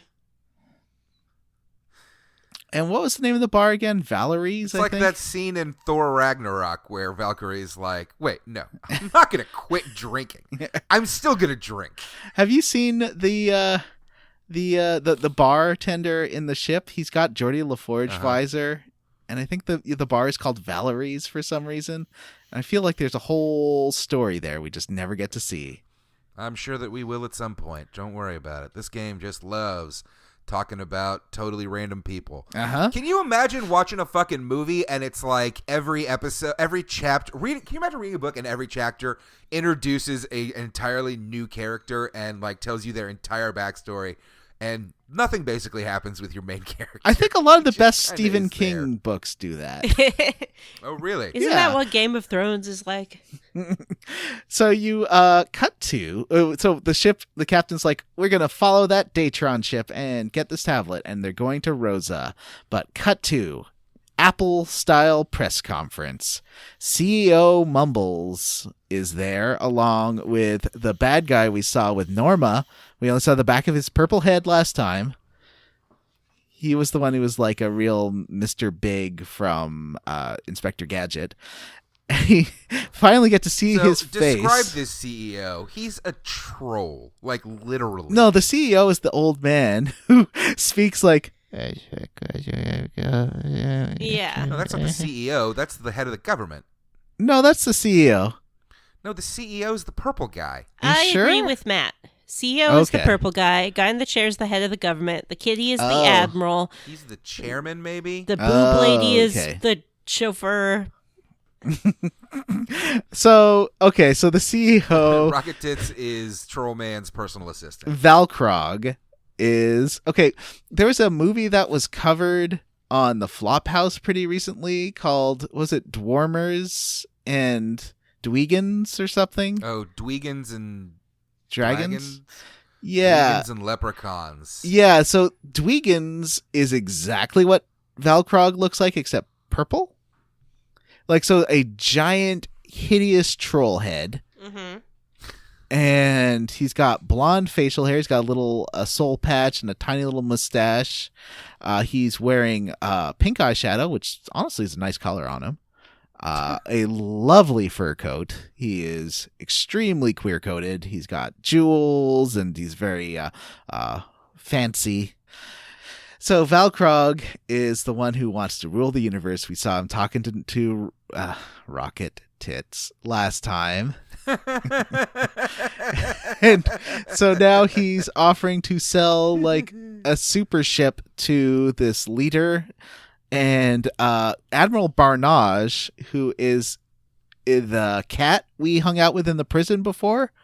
Yeah, it's Obi Catty One Meow Nobi. Yeah, I don't remember what we said. He objects to the sale. Meow Be One Cat Nobi. He's like, you don't want to do this. This will escalate the war. Right now, we're at a stalemate. If you buy this ship, millions will be killed. Dude, this is some hardcore Star Wars The Phantom Menace shit right here. Yeah. What is happening? But I love, so you finally get to hear the decision of the head of the Empire, and all he says is, I laughed real hard. He's just like a mumbly old man. And somebody translates for him and says that they're going to order 300 of these massive battleships. Mm-hmm. Yeah. So, of course, Kitty Cat Man is very upset, and Troll Man and Rocket Tits are very excited. Yep. Cut to. So, now that during this comedy children's game, after having watched a man execute another man and bleed to death, Vanessa, and bleed to death, then. Aw, I love it. Are they cat ears? They're devil horns. Glitter devil horns. So, yeah. After that, then you get to watch an arms sale. But who is this game for? As soon as you get to Rosa, the first thing is, well, I'll just save a game now that we got to this new planet. It's time for boy chat. Yep. Oh, Daddy, we're on a Chat. desert planet now. It's called Time for Rosa. And I have ghost things to snitch. say about ghost snitching. I saw the tablet, but then Datron got braced and stole it, and now we're chasing after the tablet to get it back, and I hope we do. And Professor Picaccio's like, well, son, I hope you are very careful because they're a dangerous group. And at the end, there's a lot of like, thank you, Professor, and thank you, Steve. We would never be able to do it without Steve. So I'm a little baby. it doesn't ghost. cut back to the group after this. It cuts to Mio coming in, Jesus and Christ. she's not talking like a Valley girl. She's like holding a disc, and she's like, Yeah. Maybe Mio has some hidden depth that we didn't know about before. she has more depth than Kasala, I would say. She comes in, she's like, okay, well, I've been putting all these cameras everywhere and I'm spying for you. I'm doing this for Mark because apparently she has a history and a fondness for Mark. They were childhood friends, I Mark? think. Oh, the dead kid. Yeah. Mark is Starchild. Boy chat. Mark. Ghost snitch. Yeah, ghost snitch. But Mio's the real snitch. I think part of the point of her club is that she's inadvertently getting people to spy for her. Well, she got to do what she got to do. It's a dog-eat-dog world out there. What if Mio was the one who helps arrange the guard coup in the prison? I think she might have been. Nice. You think she's in cahoots with Cat Admiral too? Maybe. But then who Maybe she had them arrested so they could meet Cat Admiral and he could appraise their skills. But who's Zev? We still haven't got... Zegram's obviously not working for Valkrog. Right? Like, it seems like Zegram is working against Valkrog. But he's talking to someone, so he's not a good guy, but he doesn't seem to be a bad guy either. Mm-hmm. He did call everyone idiots, but honestly, Yeah. that's fair. So anyway, and what happens next? Not at least this chapter is real short. You go back to Rosa. I tried to go talk to Raul, and it wasn't like Yeah. a fond. He's just like, oh hey, Yeah. if you go to the desert, it's pretty dangerous. Yeah. Anyway, I'm in the middle of preaching here. Yeah. And so you go back to Rosa. You chase the tablet back to Rosa. The tablet is placed in some ancient ruins, and you're going to land at the port at your old city, your own old hometown. Walk through the city, and you can cross the desert to get to the ancient ruins and do what? Well, You're just still spying.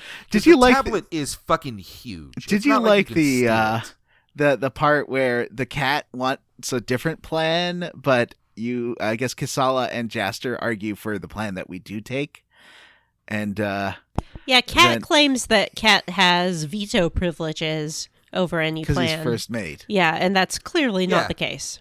No. Well, it seemed more like I actually like this because the cat was like, "Shut up! You don't say what to do. The captain says what to do." Yeah. And then the captain's like, "We're gonna do what they said." And he's like, "Yeah, you heard the captain. Do it."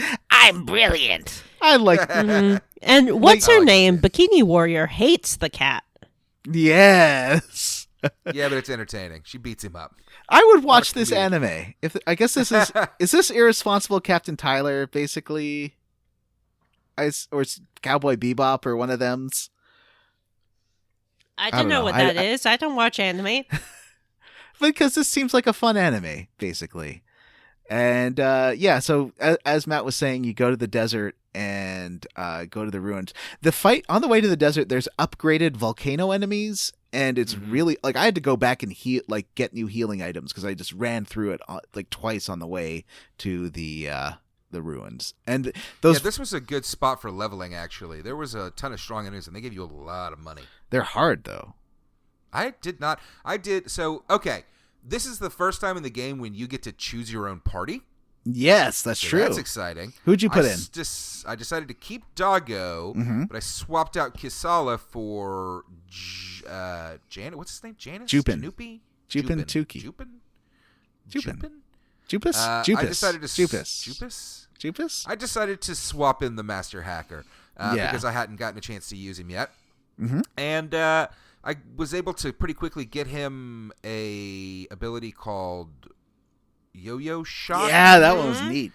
So I found that in this area, using Desert Storm or whatever it's called, the area of Area of effect. the Jaster's attack that attacks everybody. Yeah. And then following that up with Yo-Yo Shock would kill everything. Except for the volcanoes when I ran into those. That made it pretty fast, actually. So I was able to blow through these fights because I stocked up on recharge potions for to recharge your mana or whatever it's called in this. I've got like 50 of those things. And there's super good weapons in the stores on Rosa. So I equipped everybody. I had tons of money at this point. So I equipped everybody. And for me, the best damage character is Simon. He can annihilate everybody with his missile barrage and just his regular. I got him like a super powerful long distance attack he was destroying everybody. As soon as I got him in the party, the game became easy. Yeah, I think that just finding some sort of something like that, like, I did it with Jupus, really helps. But once you can do that, I spent a little bit of time here this morning just kind of running around making money, and because I actually did not have enough money for new weapons for everybody because I spend so much money on potions and energy drinks. I spent a crazy amount of money and resurrection files.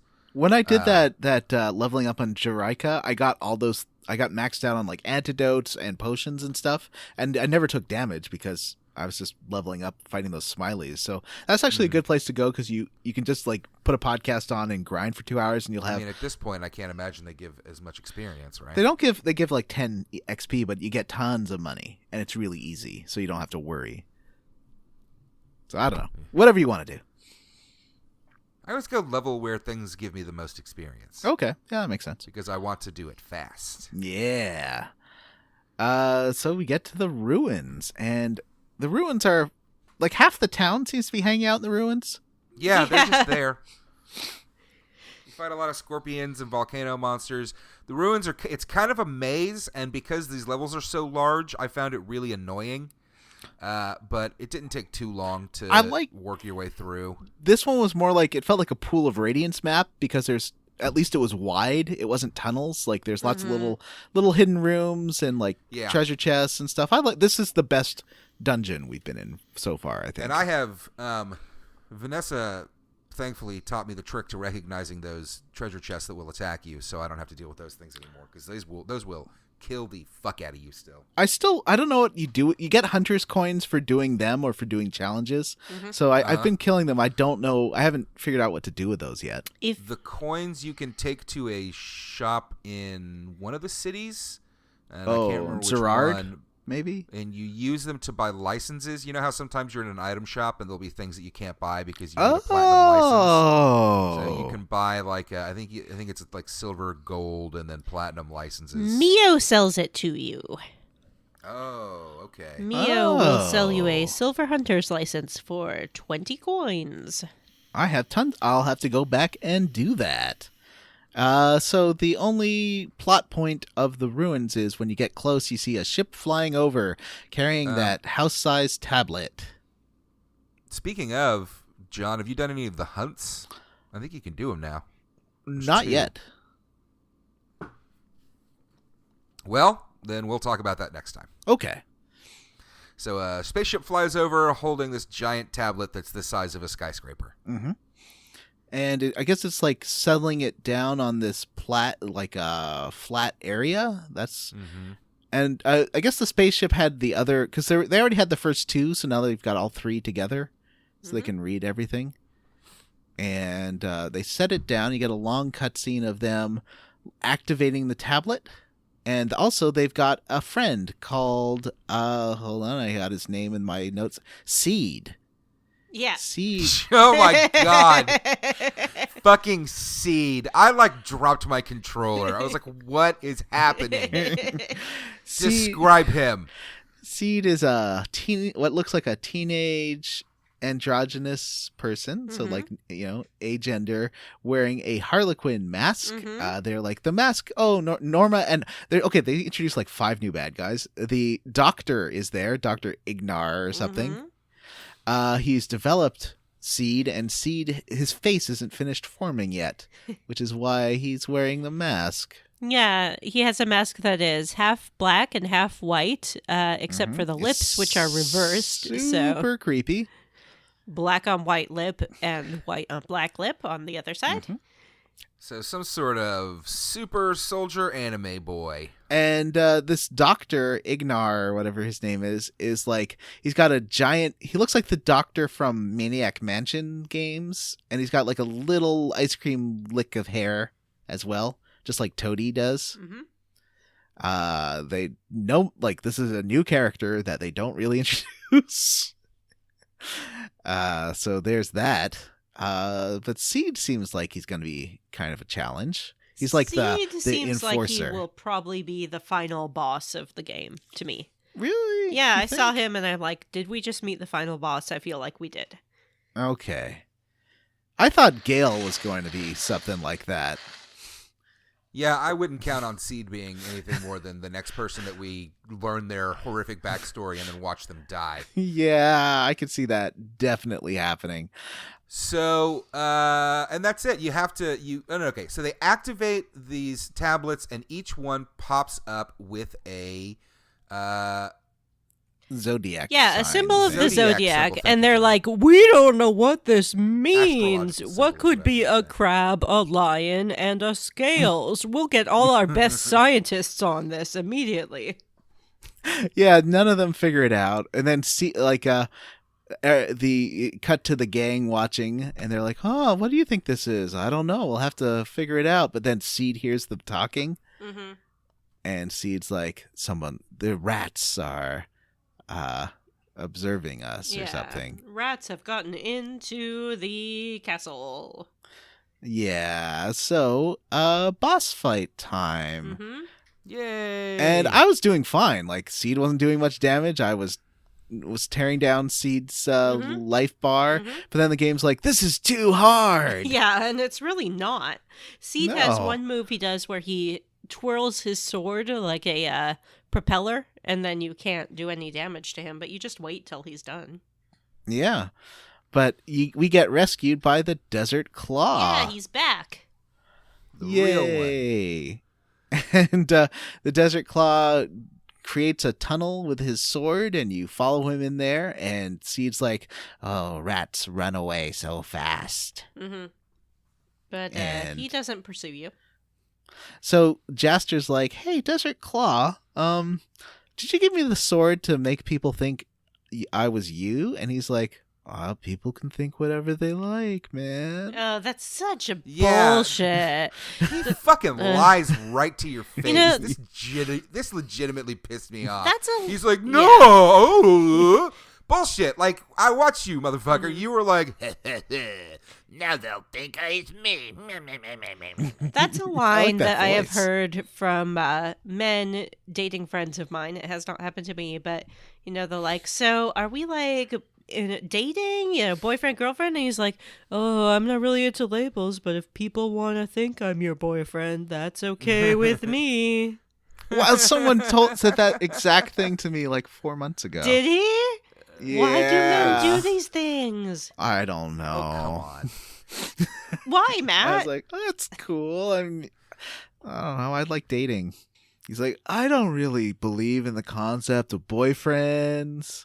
I just I just have friends that I have feelings for, and I don't like putting Some labels people on are it. just shitty.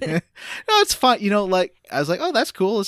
I like a boyfriend. Yeah. I like hanging out with a person I and mean- being like, no, this is my dude. Yeah. Look how hot he is. It's fine to want what you want, and it's good Yeah. to be upfront about it. But the wishy-washiness of it is just awful because it's basically Yeah, saying, exactly. I want all the benefits of a very close emotional relationship, but I also want to be able to bail at any time without considering any emotional repercussions on your part. Yeah. And I want to kind of behave like we're exclusive and whatnot, and then bail, which is what happened to my friend.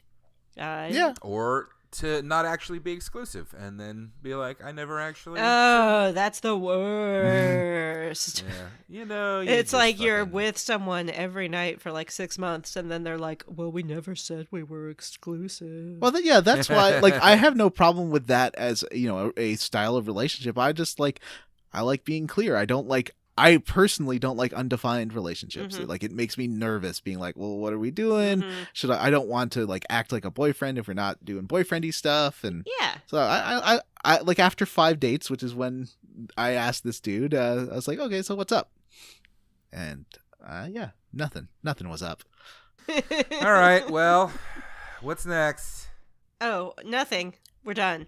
Well, no. They go back to the ship and they're like, okay, so scales, and they do this 15 times in this chunker. Yeah. Scales, And at least crab, the captain says at lion. least twice, Oh, yeah. I get it now. And same He line, never same gets it. recording. He's like, and Jupin's like, well, I think Jupin's one of the ones that figures it out. They all kind of figure it yeah, out. Jupin They- knows exactly what's so up. basically, each of these zodiac symbols correlates to a ancient royal house that is located on one of the planets we've previously been to. Mhm. So setting up the next chapter, we'll be going to one of these, and do you get to choose? You get to choose the order, but you do have to go to all 3 in the next chapter. Next chapter, I think, is going to be Okay. very long, and it may be that we can't squeeze 2 into one episode. We'll see. Okay, that sounds good then. Let's do that. Let's plan to just do the next chapter. Let's not Okay. bite off more we can Okay. chew. Yeah. All right, so listeners, you know where we're going to play to next time, and I guess that's it for our Well, they figured- video game book report. Oh no, wait. There's 2 more things. First of Oh, all, there's 2 more things, and one of those things is Ghost Snitch. one of the things is they're talking about the different castles on different planets, and everyone's like, oh yeah, there's one on Jerica, and there's one on the Mina world we were just on, Verad,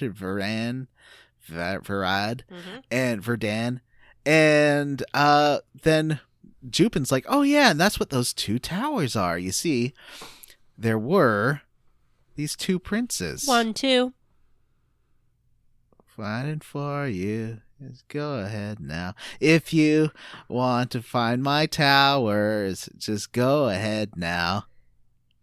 If you want to grind for hours, just go ahead now. Are you done? Is song time over? Is Parry him I think he's or waiting- parry oh. me. Please continue. Nope. My attack's unblockable, can't you see? I ain't got no levels, no EXP. No one wants to be in a party with me. No one wants to be No one in wants to a be in a party with with me. me. Shadoobadoop. Shadoobadoop.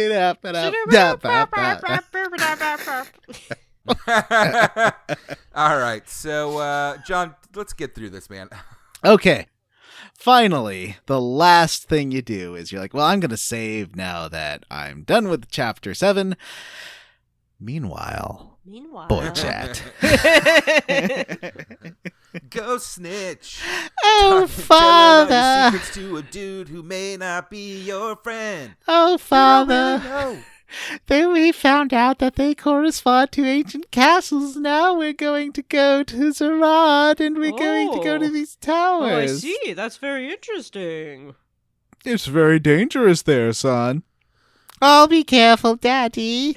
How about I enact some self-defense protocols on Steve? No, don't do that, Father. That would be so ever so bad. We're bestest friends. You know what I just remembered, guys?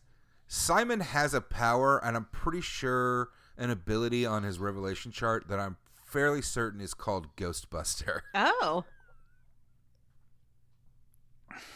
So what's gonna happen there? I don't know, but Oh. I'm excited about it. Did y'all unlock Jupus Tuki's skill where he takes a nice inhale of a cup of coffee? Yes. Yes. That was And hilarious. he's standing there with coffee on top of a keyboard, per his backstory. And he takes a nice big inhale of that good coffee bean juice, and it charges him right up. Vanessa, Yes. is Steve a San Junipero? Maybe.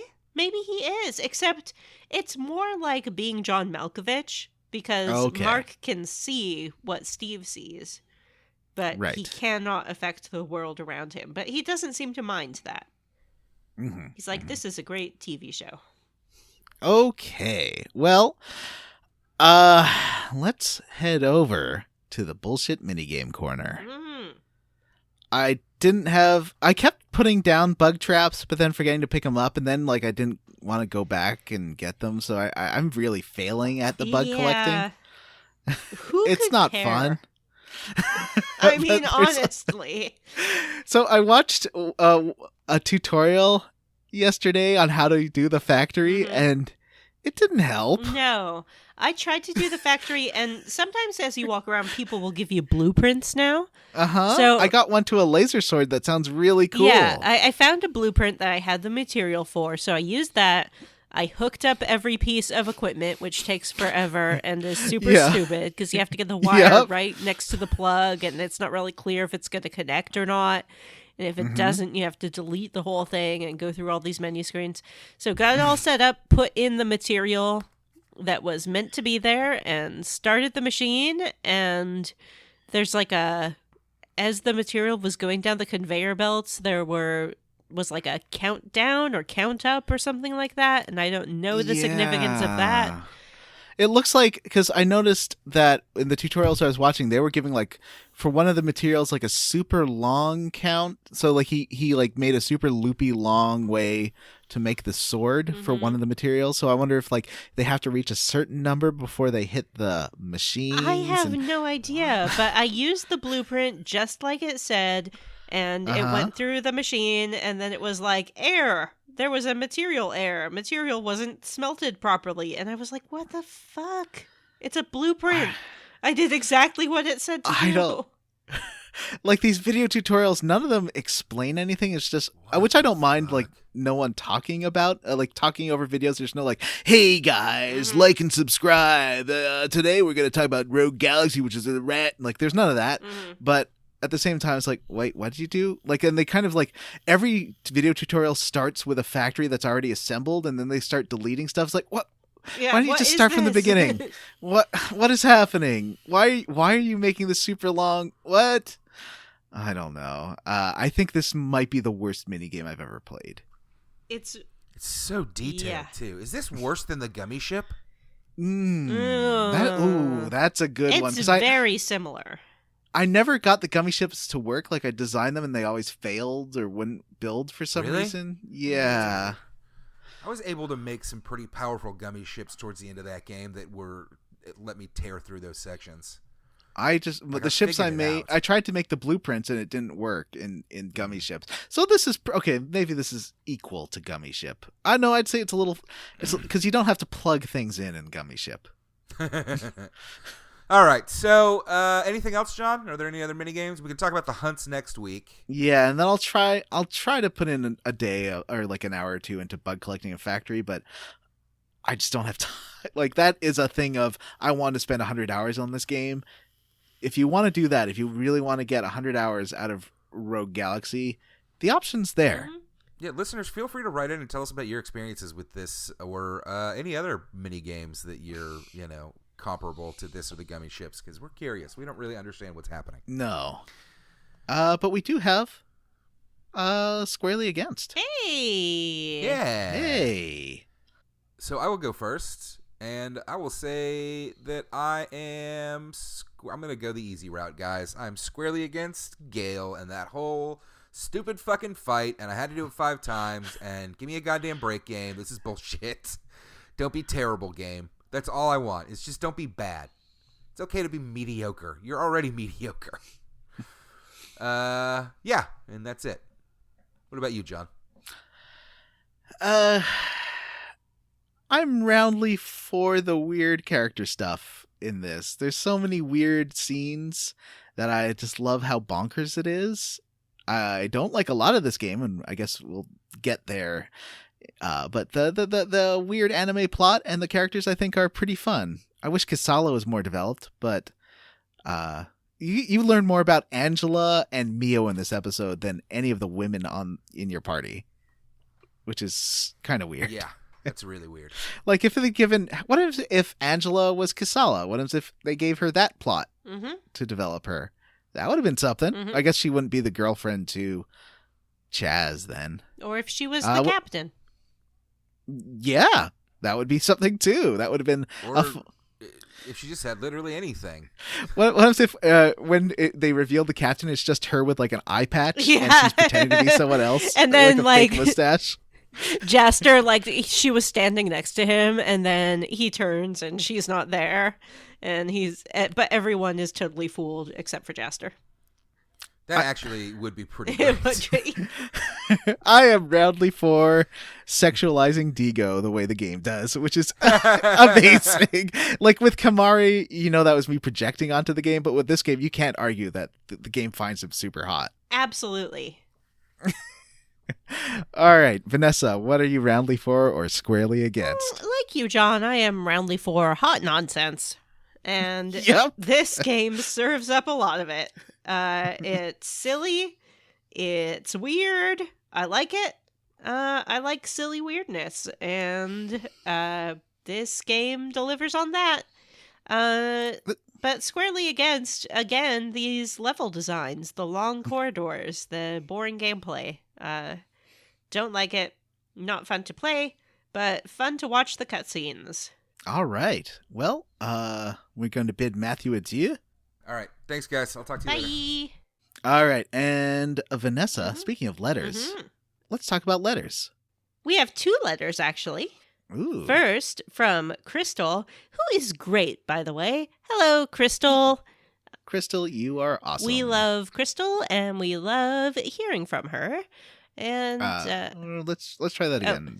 Sorry. Yeah. We love Crystal, and we love hearing from them. And Crystal's current experiences are not dissimilar to experiences that I have had in my life. So I relate. So she has, I'm sorry.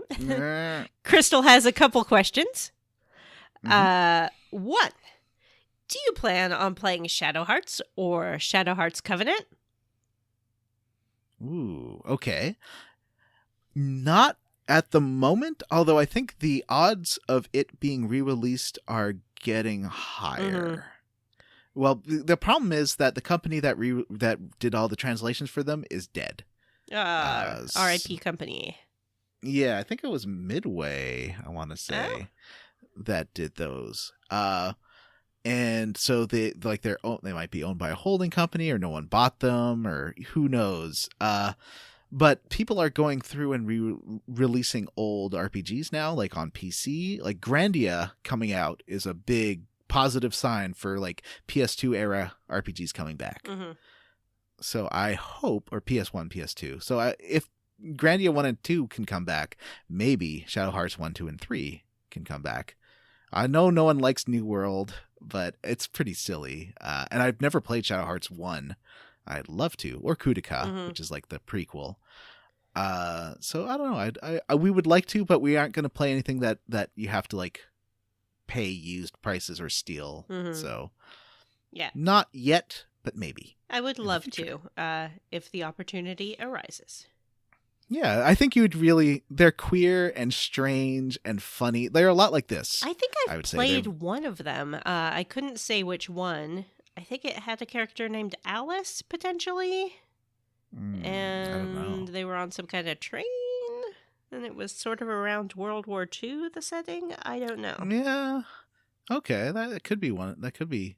I don't remember exactly, but could be one. It's possible. Yeah. And question 2. Question 2. Have you ever heard of Neverhood? No. I have heard of Neverhood. Oh. In fact, I played Neverhood, but I never finished it.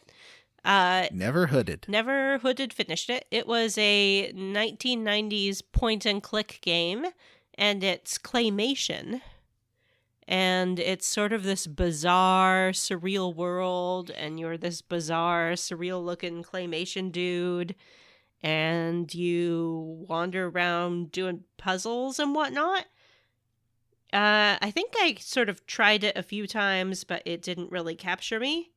Maybe I found it too difficult or something, but these days, with my adult brain and or with the internet, I'm sure I could conquer it.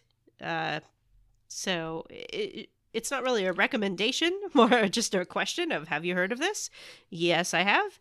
And I would not prevent anyone from playing it, should they wish to do so. Excellent. Mm-hmm. And do you want to read our next letter, John, or paraphrase it, perhaps? Sure. This is from James.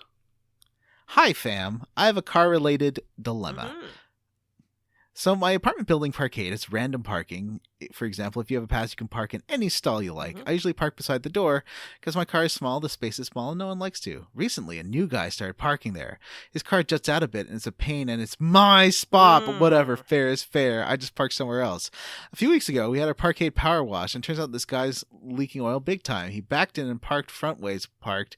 Now there's 2 huge splashes in the prime parking spot. To make things even worse, he doesn't park there anymore, probably because he doesn't want a fine from the building's management. So now he's parking the new spot, getting oil there, and his old spot, no one parks in because they don't want to get accused of leaking oil everywhere. What should I do? I don't want to snitch on him because that's dirty.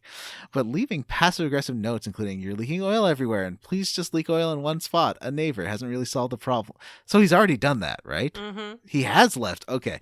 This has been going on for a few weeks. Okay. Please use my... Oh, sorry. Please, I didn't say his. Please use my pseudonym. So just in case he's a listener, he doesn't know who drives that sweet 1999 Honda Civic parked in the same building. Thanks. I'll just hang up and listen to your answer on air. Jarms Pollute. Thanks, Jarms. Yeah. What we have here is a real tragedy of the commons situation.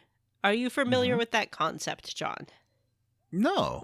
Tragedy of the commons refers to the concept of there being a shared space that's used by the community, but each individual treats it as if it were theirs exclusively and uses up all of the resources beyond what they need and doesn't really consider it to be a shared space. So then everyone ends up losing out. It's kind of the triumph of the individualistic instinct above a shared use. Right. So first of all, it's not your space, and you know this. I mean, you say fair's fair, you know, just because you're the first to get there and use it one time doesn't mean that it's yours exclusively. And in fact, like crops, it's good to rotate your cars. So they will. Is it? Yeah, sure. Probably. Why not? So they have, time for the concrete to recover and those sweet car nutrients to replenish. As to the leaking oil, I don't know. Is that really a problem? Like, it happens. Yeah, you shouldn't it requires someone to wash it, and when you're washing it, you're just putting motor oil all That's over true. the environment. Yeah. And it's not good for your car to it's not good for your car, and it's not good for the establishment, and it's not good for the environment of the groundwater and stuff that it's going to leak into when you. It's possible that this person does not know that their car is leaking oil. Well, Jarms has put in some notes on his car, according to the so the notes have not worked. Yeah. So, however, Jarms does not want to snitch, which really limits Jarms' potential solutions here. The notes have not worked. You could sneak in the night with a mechanic and patch the leak, stealth style. Otherwise, you're screwed. Yeah, we have a coworker with an old Camry that's definitely leaking oil every time he parks. But at the same time, these things happen. Car maintenance is very expensive. Leaks and valves can be thousands and thousands of dollars. And I would consider that, you don't know this person's financial situation. It is perfectly plausible that he or she is unable to afford to repair the leak at this time. And they may be embarrassed by it, but have no other transportation solution to get them to work or wherever they need to go. So practice patience and compassion. Sprinkle down some sawdust to absorb that oil, and then bag it and take it to a hazardous waste disposal site. I think that's, you can clean off the spot and then make it yours. Although it won't be yours because you're sharing it with everybody in your building.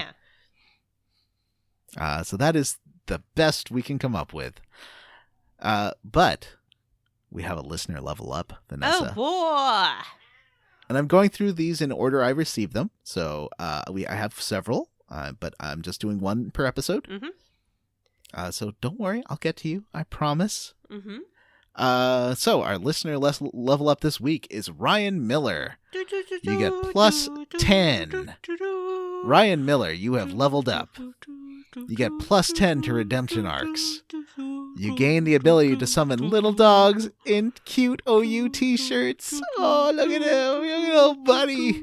Your podcast binging trait gives you plus 5 to wisdom. Yay! Oh, we have a Patreon. I was listening to a really great podcast called Thunder Bay about the police situation in Thunder Bay and kind of how it is like the most murder capital of Canada, and the murders are disproportionately Native people compared to the population, the ones being killed. And how crazy openly racist everyone is in that city. Like, it's insane. And just like the mayor and the police chief have both been arrested for corruption. Oh, no. It's like this insane. I've been there. That is the least friendly town I've ever been in. Wow. That sounds really interesting. Yeah, super interesting podcast about just how people in Canada have the I think a bad habit of saying that racism doesn't happen here and the stuff in the US is not happening in Canada. It happens literally everywhere, the whole world. And this is not taking any, anyway, the point is that podcast starts with about 20 minutes of asking for money. And I'm like, I'm glad we don't do that. I mean, they are sending reporters out to the field. Right. And like, it's a very different kind of podcast. Like that one has tons of research done. But we don't do that. We just play video games, and there is some costs. We do buy games, and we do have computers and editing and stuff. So if you do feel like giving us money, that would be amazing. And we we're going to talk about the Patreon soon because there might be some restructuring going on to make it a bit more achievable for us. But we will give you plenty of advance warning. So so you can choose to continue to support or not. And we won't begrudge anyone who doesn't, but we do want to focus more on quality content and not burning ourselves out because we're trying to court Jim back. So, keep that on the down low. Yeah, exactly. Our Patreon, there won't be any changes for November, but we'll be discussing for December probably. A holiday surprise. Yeah. Anyway, Vanessa, do you want to open up do you have the Patreon website or should I open it up? I have it. And now Okay. I will read the names of our patrons. Awesome. Benzina Banzoni, Cameron Show, Artie Pavlov, Eric Garby, Jonathan Ellsworth, Julia Zanella. I'm sorry. Zanella. I'm sorry, Julia, that I tripped on that. Julia Zanella. It's not even hard. It's just exactly what it sounds like. Justin Benoit, Miguel Torres, Nick, Resty Kamada, Tom, Wonderswan, Aaron Bachman, Andrew Wyatt, Ashley T, formerly known as Ashley W. Ashley has changed Ashley name because Ashley is wed. Bree Griff, Oh, wow. Brian Pitt, Brian Stone, Birdie Toy, Cowman Moser, David Green, David Pascal, Go Cry Wolf, Jake Dickerson, James Holstetter, James Hostelator. Wait, are you reading the old list? No, Okay. James Hostelter. James. Josh Anderson. Uh-huh. Justin Ham, Megan Sullivan, Meredith Anderson, Mothma of Mon Calamari, Nathan Poirot, Patrick Hoover, Patrick W. Bears, Randy Pierce, Robert M. Pullum, Robert T., Ross Hartley, Samu Mitchell, Tracy Tanoff, Tyler Petty, Ward Childress, David Shook, G. Bailey, Go to Paris, France, Gregory, James Platt, Jonathan Lee, Joseph A. Rogers, Julian Titus, Matt Jorgensen, Mechacon, Race Jenkins, Stu Skeel, Xavier Krieger, Biagio Demento, Devin Sloan, Dylan Rice, Sam Harrison, my mom, Vanessa's mom, and Cyril the Wolf. Oh. So, I don't know if you're aware of this. I think you can change your screen name on Patreon at any time. So if you want to make us laugh, feel free to change it to something ridiculous. Just not Vanessa's mom. That's creepy. Yeah. And welcome to our new patron, Go to Paris, France. Hello, Go to Paris, France. I would love to.